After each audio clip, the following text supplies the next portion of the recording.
how do you culturally transform as you're transforming the technology? So I worked on the technology piece for about 2 years, and now I'm working on the cultural piece. And so that means, can we be agile as an organization? And how do we bridge the gap between where we are today with legacy platforms and trying to get to the future? I spent most of my career at T-Mobile close to two things, close to the employee and close to the customer. And in both scenarios, it's pretty bad, to be honest. And we have some of our training team here. And so kind of to follow with what Jared's saying about training, you know, we'll do full disclosure. We spend 8 weeks essentially to get a frontline representative ready to have their first interaction with a customer. And most of that 8 weeks, unfortunately, is actually spent teaching them how to navigate systems. Oh, wow. Not really talking about the product, like kind of what you're saying is, it's not really about the product, which is what's most important. It's about, okay, how do you navigate this craziness to get to the product?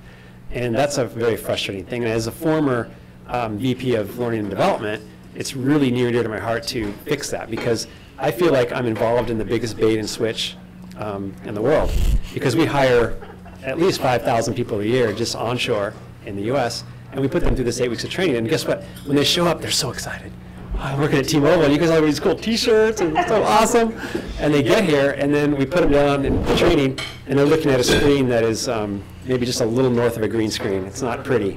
And they're like, this is T-Mobile? This is the Un-carrier? And it's like, you know, so attrition in training is a really serious problem. And getting people through that training is a real challenge. And moving, like you're saying, moving at the pace and the speed that we move, we have to do better with that.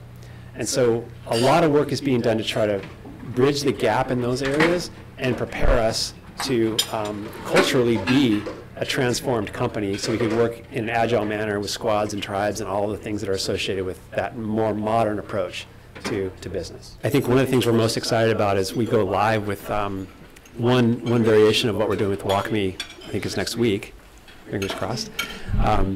And we will have a dashboard there for training that we've never had in the WalkMe Insights. And I think that is going to be super powerful for leadership and even for employees to feel good about what they need to know to deliver on the brand promise. And that's a big deal for us.